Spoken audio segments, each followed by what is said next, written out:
Good afternoon, CFM. This is Coach Matt. This is our Thursday workout. I don't know why I have the stick still. I'll need it in a minute.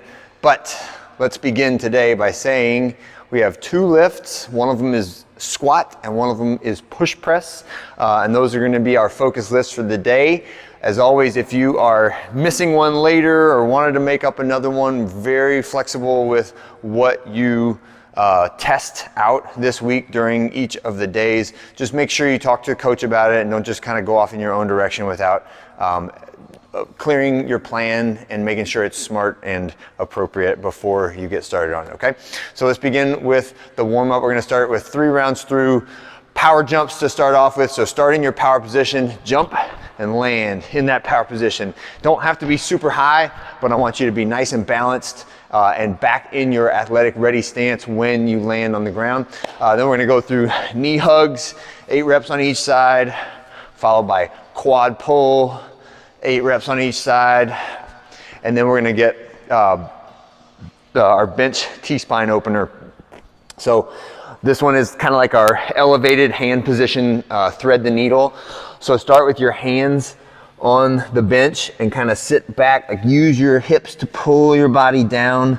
Hands wide enough that my ears and my face can get past my arms. So if you start with your hands like really close and you have to like sneak your face through your arms, sometimes that can be a little hard. So widen your grip out and then take one hand, the back of your hand, and try to slide it across the ground as far as you can, like leaning onto that front hand, trying to get your cheek towards the ground, and then pulling that arm back, twisting up towards the sky.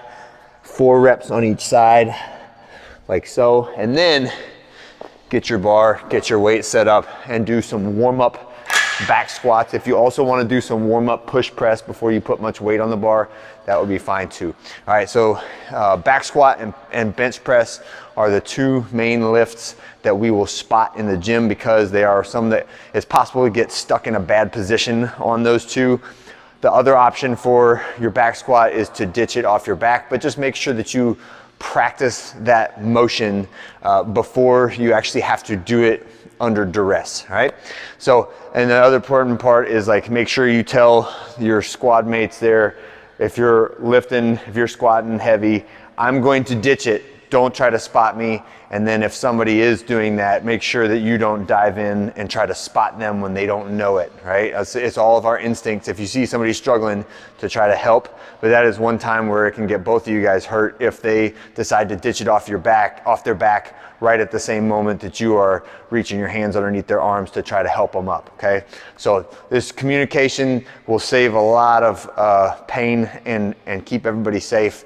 So just make sure that you got a good plan for it. Again, the coaches very much appreciate knowing if you're going to max out and you're saying like, I am doing a PR that I have never done before. It's helpful to have those eyes on you. And then we can also record via video or just watching you to help maybe pull out some technique cue that you hadn't thought of or even felt in the past, okay?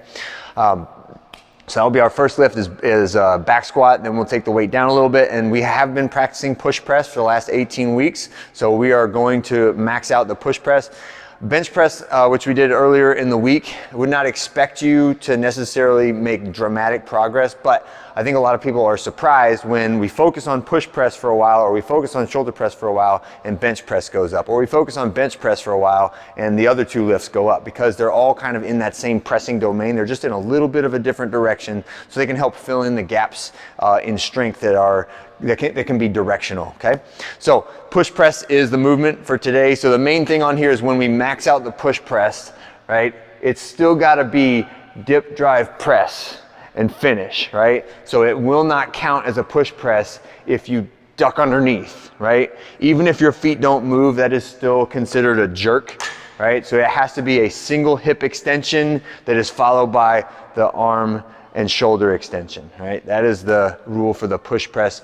So as it starts getting heavier, if you start feeling like you got to dip underneath it, that's it. You've already passed your max on the push press, okay?